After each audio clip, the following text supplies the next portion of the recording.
Welcome to the Best Sports Betting Podcast, where we'll talk about reviews, previews, tips, and all things betting related.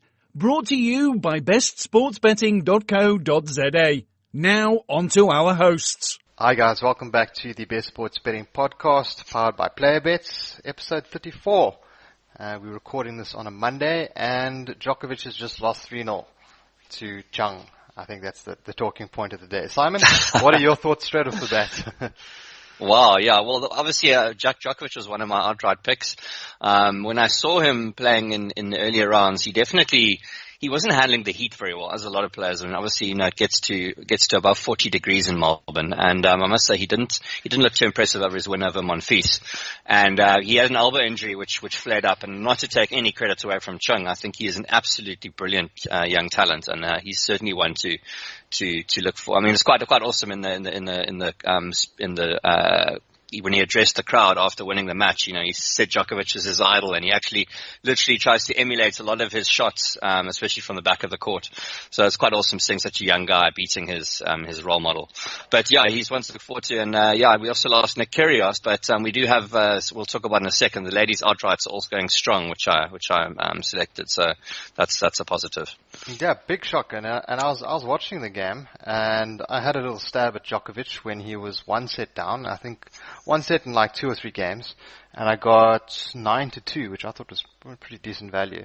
And then he won two games, and then just swung all the way back to even money. And I thought, there's no way this guy should be even money. He's a set down, a couple games down, and he's only won 2 games. I mean, how do you swing from 9-2 to even money? But look, I didn't get involved on the other side. I just ended up losing.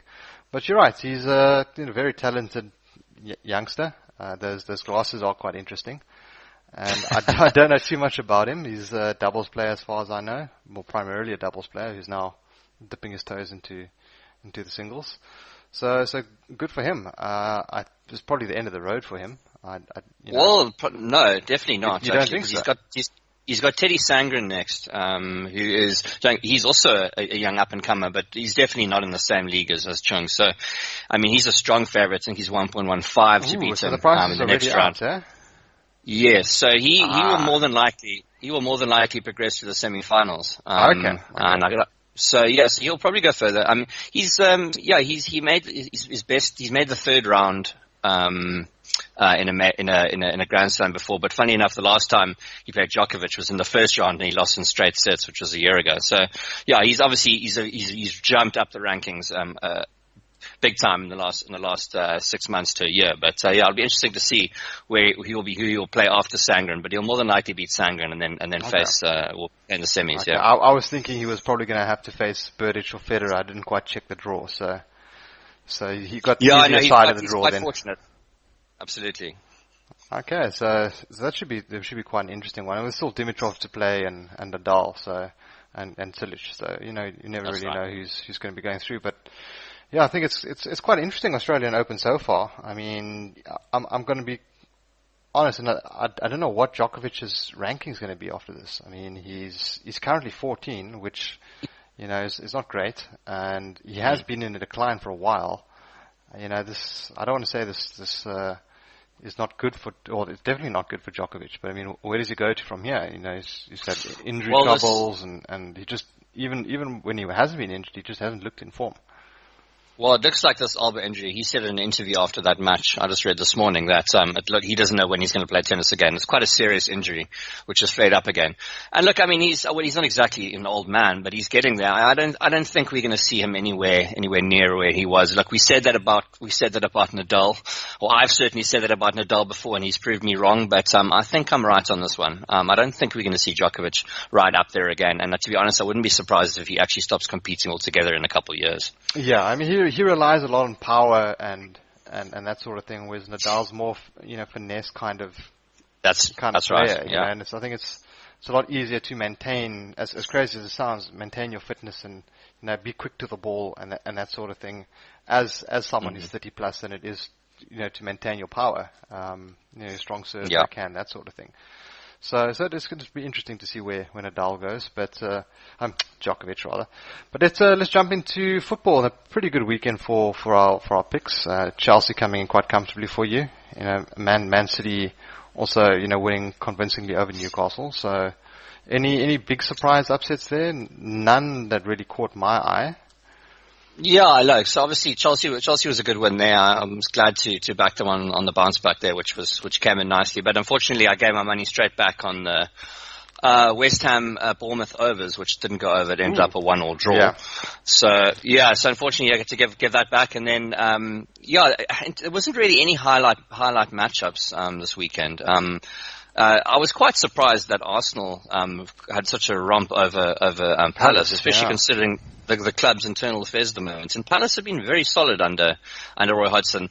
I was backing Palace early in the season, and because I just loved their team, and I kind of jumped on board a bit early because although obviously they lost this weekend, they've actually been looking pretty good under Hodgson. But yeah, you got a nice winner with Man City against Newcastle. Yeah, one of your best bets, right, Rob? It was, yeah. No, it was quite a comfortable win. City are just too good. A hat-trick from Aguero, so fantasy league players probably very happy with that. Just going back to Arsenal, they were 1.5 at home to Crystal Palace, which normally I would have jumped on all day, but just given their recent history, it was hard to get involved there. So I didn't get overly involved. But let's take a look at the NFL now. Now the Super Bowl has been decided. Well, who's going to be playing in the Super Bowl? The Eagles smashed the Vikings, much to Simon's dismay, and then the Jags pulled the close one against the Patriots, actually leading for 3 quarters and then just giving up 2 quick touchdowns in the fourth quarter to lose the game. Yeah, absolutely, Rob. I mean, obviously, this side of the world where I'm staying, it's the AFC and NFC championships, obviously, the sort of second most important games before the Super Bowl, and there's a lot of hype around it, and it's really quite exciting. When we chatted on the podcast last time, I wasn't ready at that stage to invest in any of the championship games, but after giving out some thoughts, I did tweet out 2 picks, and unfortunately, both of them were losers. Let's just talk first about the first game, which was the Patriots. I like, the Jacksonville have the second best defense in the NFL, and I just saw the Patriots stopping them there, and I thought that although they scored so many points on the Steelers the week before, I think it was an overreaction on the line there in terms of team total and total. I opted to go for the team total under, which was a losing bet. If I'd picked the overall total, the match total, I would have actually won, but they ended up scoring the 20 points and went over. But it was a very interesting game. Brady, of course, stole the show again. Clutch plays at the end. Yeah, I just made all the right decisions, and after what's his name now? The QB for the Eagles, the replacement, Nick Foles. Yeah, Foles. No. Wait, you said Nick Foles, sorry. Huh? Okay. Yeah, Nick Foles. Confused, Nick Foles was looking so good. And hang on, but now we're talking about the Jaguars. So yeah, you're jumping around here, but the weekend is still Sunday for you, huh? Blake Bortles was Jag, great again. The Jaguars quarterback, Blake Bortles. There we go. That's right, and he just got put under a lot of pressure right towards the end and crumbled. But Patriots didn't cover the 7. Well, it ranged between 7 and 9 points depending on when you took it. But they did win the game and obviously progressed to the Super Bowl. And then the other game I would have taken. I did mention off the bat 9.5. I didn't get involved in either of the games, but I just think it's crazy to give so many points. Even against the Patriots, but regardless, hindsight's 2020. Although I did say it last week, but yeah, the Vikings game. Yes. Yeah.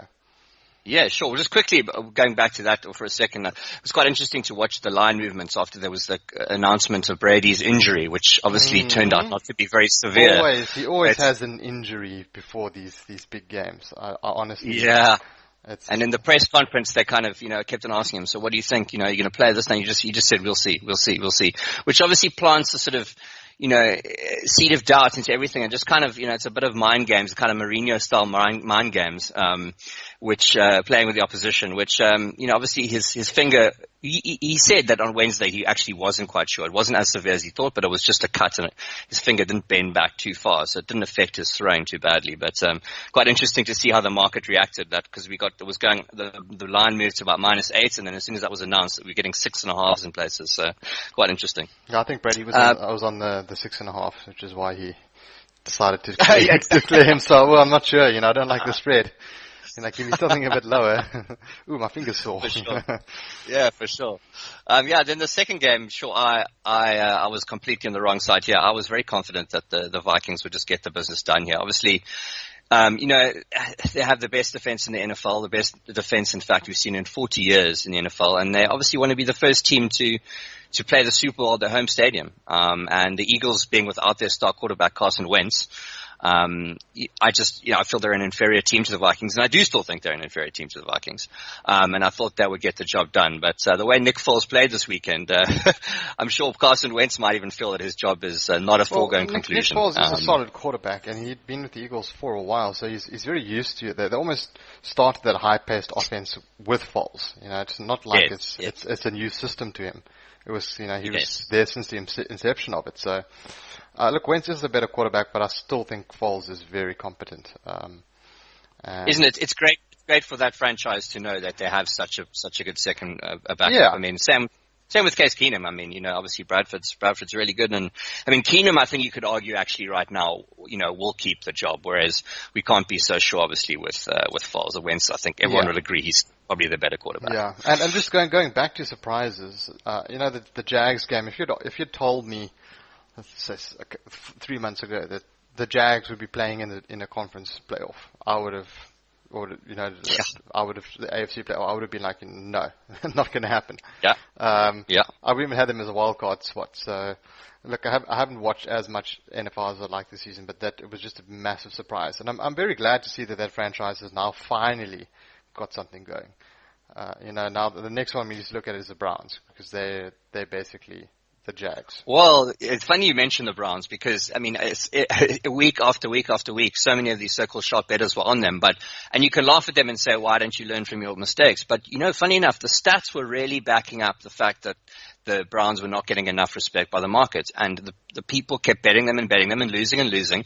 But I really think that you'll get some value on season win totals next season, because what are they going to set it now? They've gone 2 seasons in a row without winning a game. Is it going to be like 1.5 games, over 1.5 games or something? I'll take that all day. There's no way. Everything reverts to the mean eventually. If you're actually performing fairly well in your stats, there's no ways you're going to lose 16 games again. It just seems very, very unlikely. So I think that if there's any time to actually back the Browns, is to do something at least. It's now the time. Definitely. Should we talk quickly about the Super Bowl? The final? Yeah, let's go straight into that. Look, it's being played on early February, so we have a quick little discussion. I think we save the bigger one for next week. But what are your thoughts off the bat? I haven't actually looked too much into the line spreads, to be honest. So I'm going to this a little bit blind, but what are your thoughts? I mean, what's the spread we're looking at? 7? Okay, so so obviously it's the Eagles beat the Vikings, and the Patriots beat the Jaguars, and they're playing in the Super Bowl in Minnesota. I would cap it about 6-7, in the Patriots' favor, around there. Okay. Well, the look-ahead line was 7, right? So what the look-ahead line is, so what's for just our listeners who don't know, it's quite interesting in the NFL. They don't do this in any other sport as far as I know, but they have what they call look-ahead lines, which means that they actually set up a line which you can bet to a certain amount. So they'll set the limits really low. So say normally the cap would normally say be $100,000. They'll set it to like $10,000. And they allow you to bet on a game before another game before that has even happened. So the look ahead line for this was -7 in the Patriots' favor if the Eagles made the Super Bowl, which of course they did, with the 2 teams that made the Super Bowl. And it's now on -6, which I think makes a lot of sense, because the books clearly don't want to give the Eagles a full touchdown, because the look-ahead line, of course, was 7.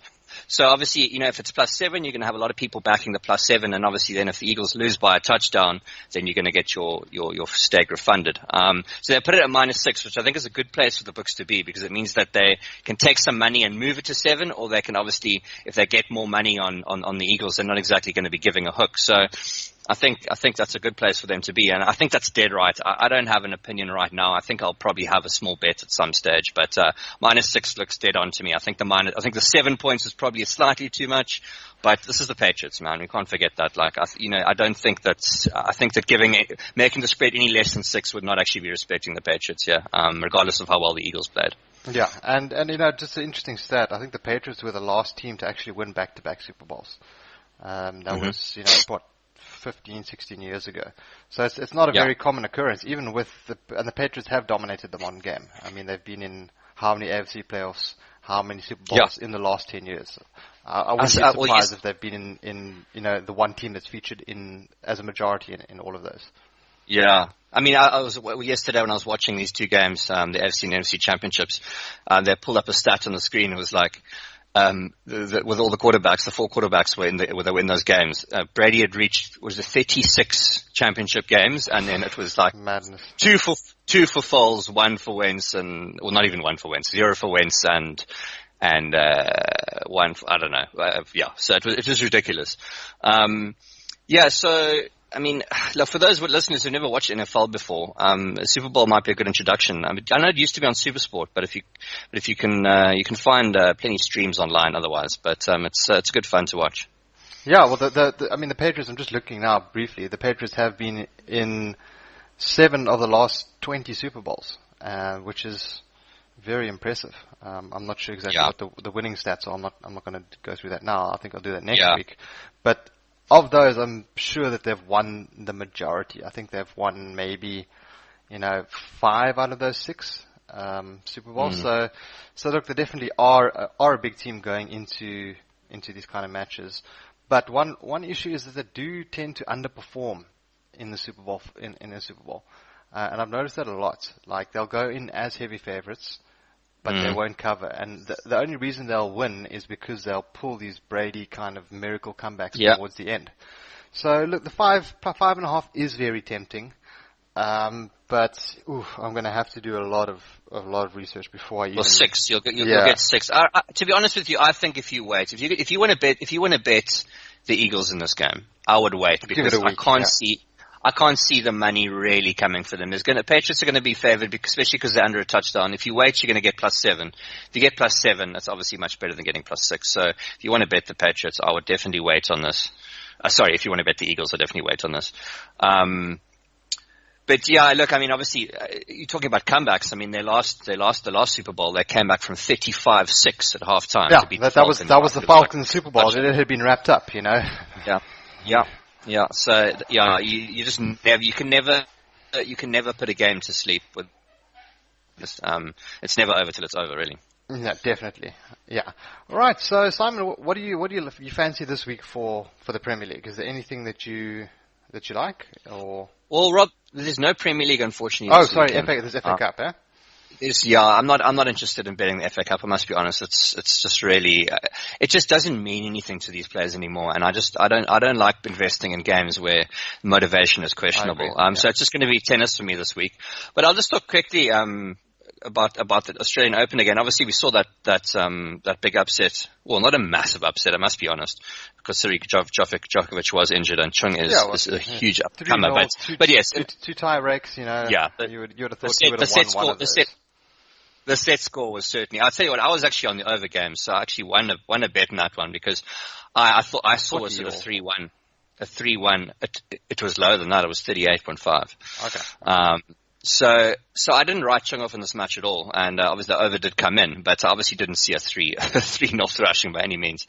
Anyway, but going to the ladies, our ladies' draw is looking good. Last week I tipped Angelique Kerber and Caroline Wozniacki, who are both through to the quarterfinals, and we now have a good chance of cashing one of those tickets. Unfortunately, we can't cash both because they're in the same side of the draw. Yeah. But I watched Madison Keys play yesterday, and she was incredible. And she's actually got the best stats so far of any player in the tournament. So, and when I say best stats, I mean holding those sort of things. Yeah. The percentage between the two, which is basically your most important stat in tennis. So you can say that she is playing the best tennis of all the women. And I got her at 8-1 last night, so I added that just to my portfolio. And I see that price is already down to 5-6s with most books. I still think that's a good price, to be honest. It is, and I actually took that. Funny enough, Bet Victor don't suspend their outright markets while games are happening. I don't know why they don't do that, but most books, obviously, as soon as while the men's matches are in play, then the men's markets are suspended, and while the women's are in play, the women's are suspended. So they don't do that. So I actually took a bit of Madison Keys while she was playing last night, and I got 8-1. I see that's down to 5s and 6s in places.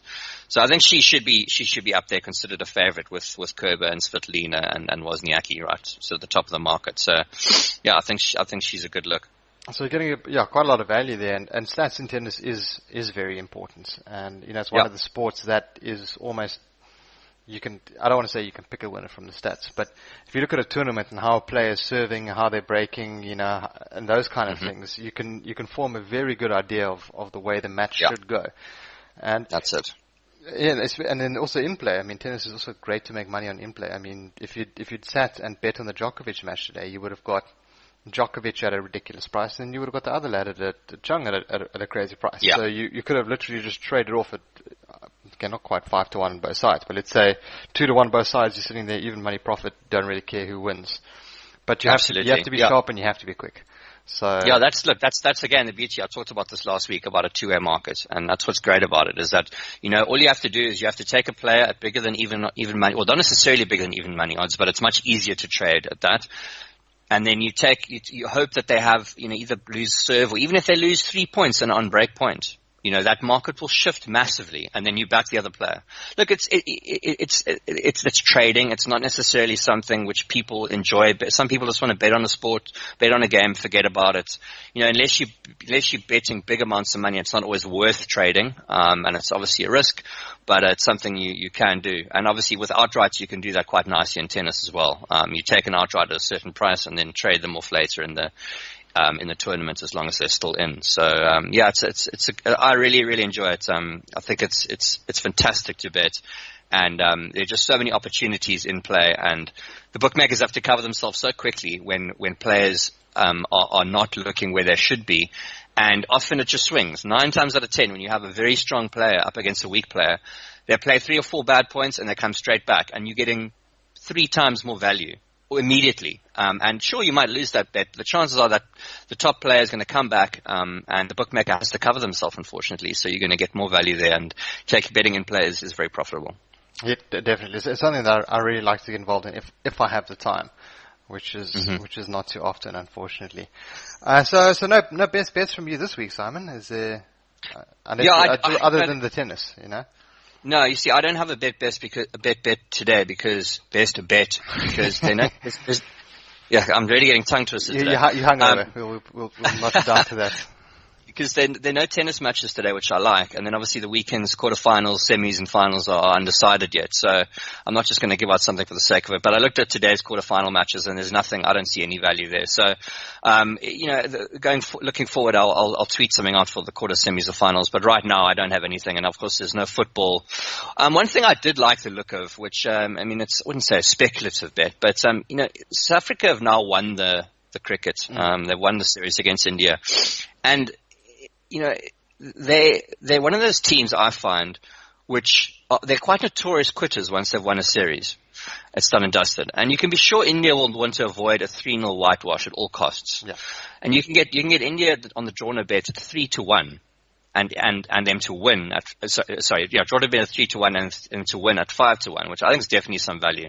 I mean, obviously, statistically would point towards South Africa winning again because they've kind of dominated them. But I mean, I just think that South Africa are on the beach now. Surely they've won it already, and India want to save face. I mean, Kohli's under massive criticism at the moment, and so on. You'd think they just go and win this just to save face a bit, and I think there's massive value in siding with India a little bit at least for small stakes. I'm gonna take a small stake on the win. And a smaller stake on the a stake on the draw no bet and a smaller stake on the win, because I think there's definitely some value there.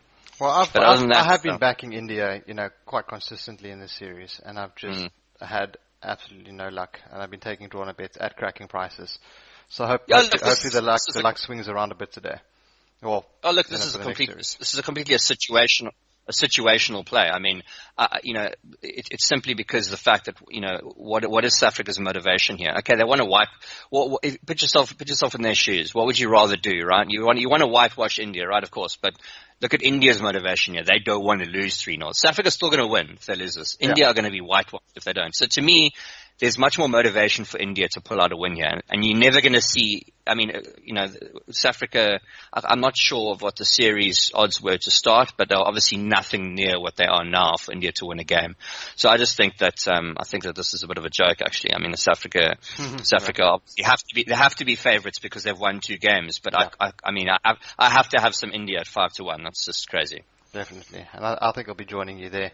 I've got a best bet for this week. It's actually for tonight's game, the one and only Premier League game tonight, Swansea-Liverpool. Yes. Swansea are going through a bit of a tough period at the moment. They're not setting the world on fire, but they have improved somewhat. They haven't lost in their last 3, whereas before that they had lost, I think, 4 of their last 6 or something. And, it being a Premier League game, they've been playing quite a bit of League Cup, so I think FA Cup, I think they'll be quite happy to be going back to the Premier League. And Swansea's home record isn't the best, but it's not Swansea that I'm going to be backing. I'm actually be backing both teams to score. Because just looking at Liverpool's away record, they do tend to leak goals against, these attacking sides, of which I have Swansea as one of those kind of free-flowing attacking sides. So Swansea are definitely going to be conceding a goal too against Liverpool.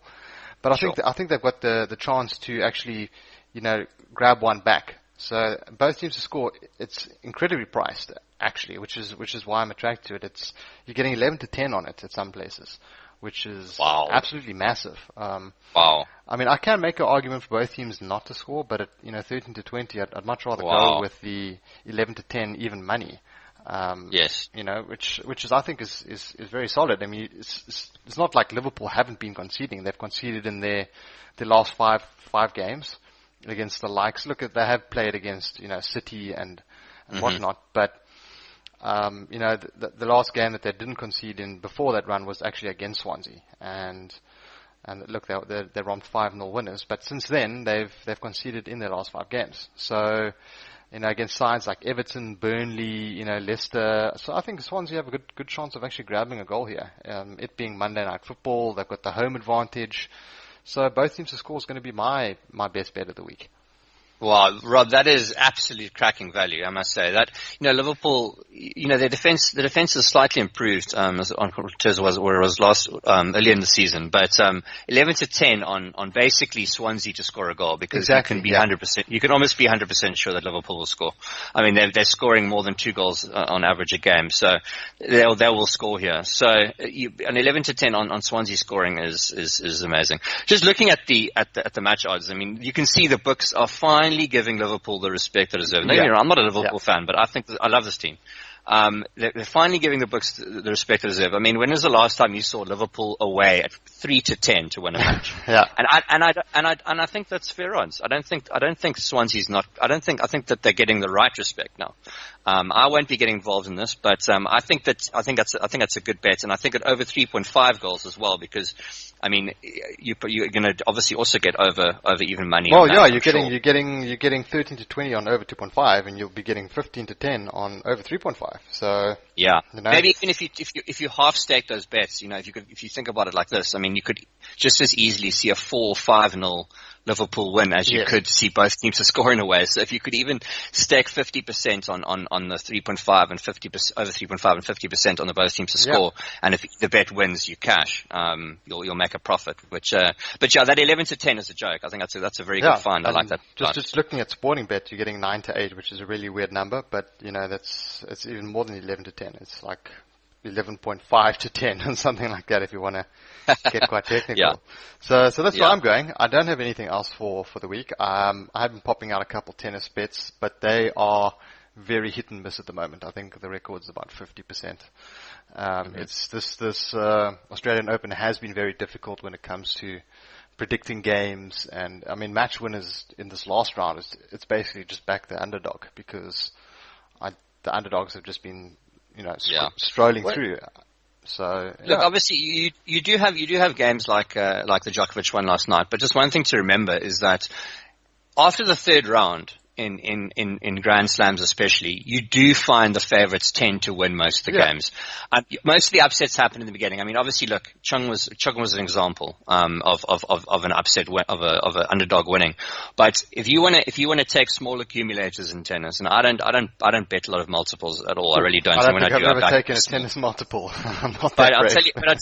But I'll tell you what. If you want to take multiples, and when I say a multiple, I mean a multiple of around evens or slightly bigger. I'm not talking about anything bigger than that. I'm talking about 2 or 3 sure things, right? Rather take them at this stage of a tournament than take them early on, because there's far more upsets in the earlier rounds than there are here. Basically, the players that have got to the 4th round, they're in form. They're not kind of producing surprise results. A player that gets this far into a Grand Slam is playing good tennis, and if they are short, they're getting the match odds are probably correct. So if you're going to back favorites in tennis, rather back them at this stage than early on. So you can definitely, as I said, it's dangerous territory. But if you like to back multiples, rather do it now. And in the Aussie Open, you can string a few together and get like a 12-10 or something like that. You can make some money. And I'm just going back to the Premier League. I'm just looking at World Sports Betting, and I haven't actually seen this. They've got a very nice little stats pack that's provided by Sport Radar.